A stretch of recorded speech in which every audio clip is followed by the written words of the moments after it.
मेरा नाम डीके सिंह है और मैं MKDR क्लासेज की ओर से आपके लिए कोषांक पढ़ाने जा रहा हूँ। कोषांक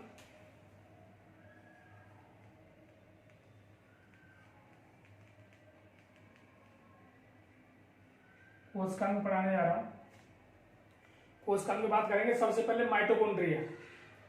देखो, माइटोकॉन्ड्रिया की बात करेंगे तो माइटोकॉन्ड्रिया की खोज किसने की थी? अल्टमैन, यानी अल्टमान ने खोज की थी। वैज्ञानिक अल्टमान था।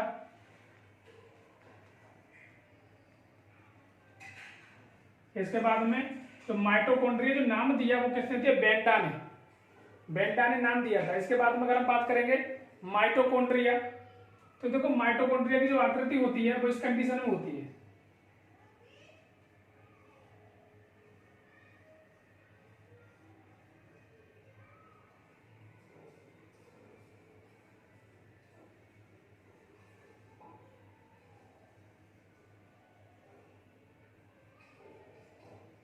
इस कंडीशन में होती है। अब करेंगे माइटोकॉन्ड्रिया, तो माइटोकॉन्ड्रिया का दूसरा नाम है बिजली घर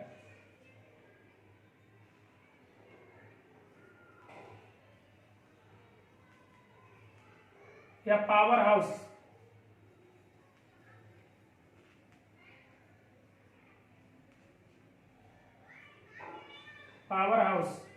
दूसरी बात का बात करेंगे तो देखो इसमें क्या करती है ये ऊर्जा, ये क्या करती है यहां पर कार्बोहाइड्रेट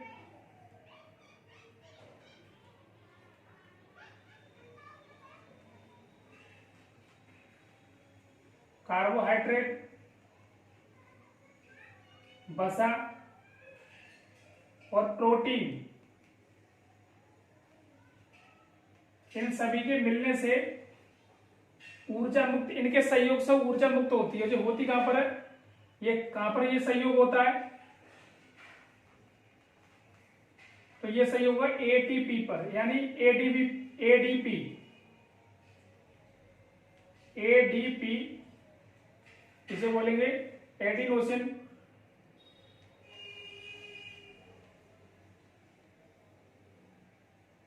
डाइफॉस्फेट।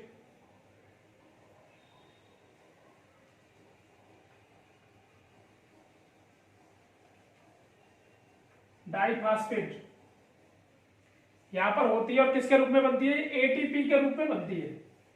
ATP की बात करेंगे तो उसका नाम है एडिनोसिन ट्राइफॉस्फेट, इसके रूप में व्यक्त होती है। दूसरी बात अगर हम बात करते हैं तो देखिए इसमें जो ये वाली जो उंगली जैसी होती है इसे बोलते हैं क्रिस्टी। क्वेश्चन पूछ लेता है कभी कभी, इसे बोलते हैं क्रिस्टी। इसके बाद में अगर हम बात करेंगे तो जो बीच वाला भाग है इस भाग को इसे बोलते हैं मैट्रिक्स।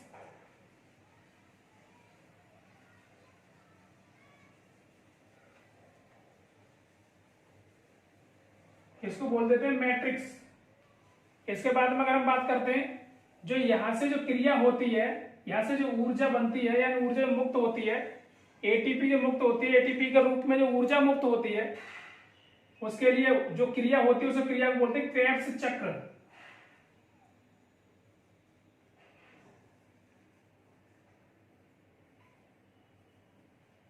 उसे बोलते हैं क्रेब्स चक्र। इसके बाद में अगर हम बात करेंगे जब यहां से ऊर्जा मुक्त होती है तो क्या बनता है? यहां से कार्बन डाइऑक्साइड। जब ये संयोग होगा, संयोग के बाद में क्या बनेगा? Carbon dioxide.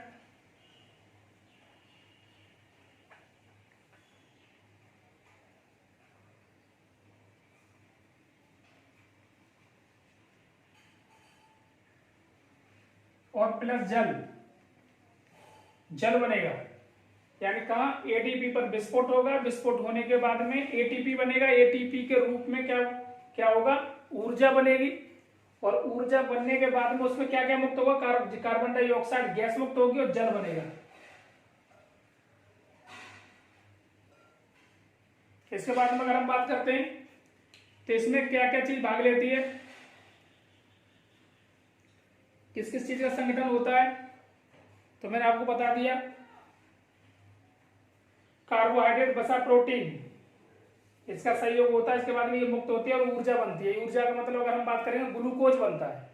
या ऊर्जा, जिससे क्या बनती है, पूरे बॉडी के लिए ऊर्जा प्राप्त होती है। इसके बाद में अगर हम बात करते हैं दूसरा गाल्जी काय। गाल्जी काय की बात करेंगे तो गाल्जी काय की खोज किसने की थी, कैमिनो गाल्जी ने। इसकी अगर हम बात करते हैं कैमिनो गाल्जी, तो इसका जो दूसरा नाम है वो इसका लाइपोकोन्ड्रिया है।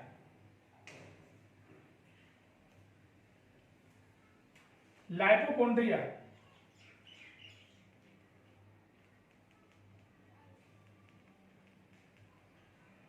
या डिप्टोकोन्ड्रिया।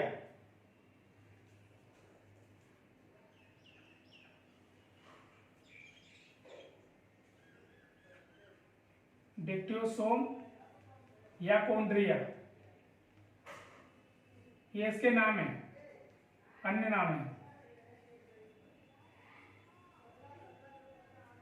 इसके बाद में अगर हम बात करते हैं इसका काम क्या है, गाल्जी काय काम।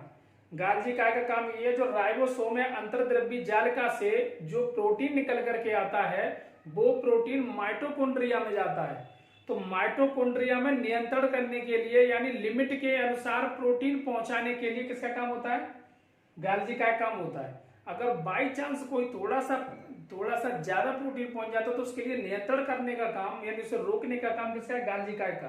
दूसरी बात, अगर बाई चांस कभी कभी तारकाय कोशिकांग होता है, वो तारकाय कोशिकांग कोई नया कार्य या नई कोशिका का निर्माण करने जा रहा है तो उसमें गाल्जी काय के द्वारा उसमें प्रोटीन पहुंचाया जाता है।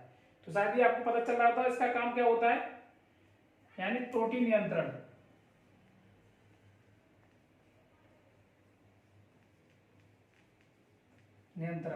होता क्या है इसमें, देखो ये वाली अगर हम बात करेंगे तो ये किसमें नहीं होता, नीले हरित शैवाल में नहीं होता। हरित शैवाल में क्या नहीं होता, माइटोकॉन्ड्रिया नहीं होती है, ये माइटोकॉन्ड्रिया भी नहीं होती, और इसके बाद में क्या नहीं होता, गाल्जी काय भी नहीं होता उसमें। इसके बाद में अगर हम बात करेंगे गाल्जी काय की जो आकृति होती है वो इस कंडीशन में बनी हुई होती है।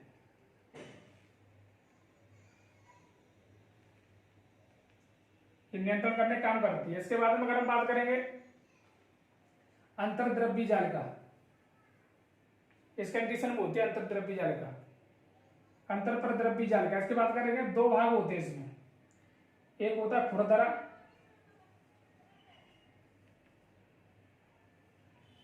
और दूसरा होता है चिकना। खुरदरा और चिकना, इसमें अगर हम बात करेंगे इसकी जो खोज की थी वो की थी आर के पोर्टर ने की। खुरदरा और चिकना की बात करेंगे तो देखो जो खुरदरा है तो इसमें जो निर्माण, इसमें क्या होता है, अंदर राइबोसोम होता है और ये राइबोसोम क्या करता है, प्रोटीन बनाता है। इसका निर्माण क्या है, प्रोटीन बनाना। समझ में आ रहा नहीं है, प्रोटीन है। जैसे अगर हम बात करेंगे तो ये निर्माण करती है, प्रोटीन का निर्माण करती है, ठीक है ना। खुरदरा यानी जो स्मूथ वाला रफ भाग है, जो रफ भाग है वो क्या करता है, प्रोटीन का निर्माण करता है। और जो चिकना है स्मूथ, ये वाला भाग है जो किसका निर्माण करता है, ये वसा का निर्माण करता है, वसा का निर्माण करता है। बॉडी के अंदर सबसे ज्यादा वसा का निर्माण कौन करती है, चिकना पदार्थ यानी अंतरप्रद्रव्यी जालिका, इसमें किसका, वसा का निर्माण होता है। वसा आप जानते ही देखे, जैसे आपने देखा होगा, जैसे स्त्रियां होती है तो स्त्रियों को कम गर्मी महसूस होती है, पर जो कम सर्दी लगती है। मोटे लोगों को आपने देखा होगा ज्यादा गर्मी फीलिंग्स करते हैं, सबसे ज्यादा गर्मी होती है उनमें। तो किसकी मात्रा ज्यादा होगी, वसा की मात्रा ज्यादा होती है। आपने देखो पतले होंगे, ज्यादा सुकड़े घूम रहे होंगे तो उसमें वसा की मात्रा कम होगी। तो जिसकी अगर हम बात करेंगे जालिका यानी जो खुरदरा वाला भाग है अंतर्द्रव्यी जालिका का, किसका निर्माण करता है, प्रोटीन का निर्माण करता है। उसमें राइबोसोम लगे हुए होते हैं जो प्रोटीन का निर्माण करते हैं, और राइबोसोम को प्रोटीन की फैक्ट्री भी कहा जाता है, कई बार भी सुना होगा आपने। इसके बाद में अगर हम बात करेंगे इसमें जो चिकना पदार्थ है स्मूथ, वो किसका निर्माण करता है, वसा का निर्माण करता है। मुझे लग रहा है कि ये चीज आपको समझ में आ गई होगी सही प्रकार से। अगर समझ में आ गई, दूसरी कंडीशन अगर हम बात करेंगे तो कोशिकांग, यानी कोशिका सबसे बड़ी, एक और कंडीशन इसमें भूल गया था, पहले मैं बताना भूल गया हूँ, थोड़ा सा ध्यान दें। तो कोशिका की बात करेंगे तो कोशिका एक सबसे छोटी से छोटी इकाई है जो सारे क्रिया स्वयं कर सकती है। सही में आ रहा नहीं यार, सबसे छोटी से छोटी इकाई कोशिका है और ये कोशिकांग है, लेकिन ये स्वतंत्र अवस्था में सारे कार्य नहीं कर सकते। माइटोकॉन्ड्रिया केवल क्या करेगी, बिजली वाली ऊर्जा ही उत्पन्न कर पाएगी। गाल्जी क्या करेगी, केवल नियंत्रण ही कर पाएगी, एक ही काम है। अंतर्द्रव्य जाल का क्या करेगी, इसमें वसा का निर्माण करेगी और एक तरफ प्रोटीन का निर्माण करेगी और बाकी कुछ नहीं कर सकती है। तो ये स्वतंत्र अवस्था में कार्य नहीं कर सकते, इस वजह से इनके लिए क्या सबसे छोटी इकाई नहीं कह सकते, सबसे छोटी इकाई क्या कहेंगे, कोशिका को। इसके बाद में मुझे लगता है कि ये सारी चीज समझ में आ गई होगी आपको। अगर समझ में आ गई हो तो मेरे चैनल को सब्सक्राइब करें, बेल आइकन दबाएं और लाइक और कमेंट भी बार बार करें, जिससे कमेंट से मुझे ये पता चलता रहता है कि आपको कितना पसंद आ रहा है। पसंद आ रहा हो तो मैं और भी वीडियो नहीं तो भी शॉर्ट ट्रिक्स में और बनाने की कोशिश करूंगा। जय हिंद, जय भारत।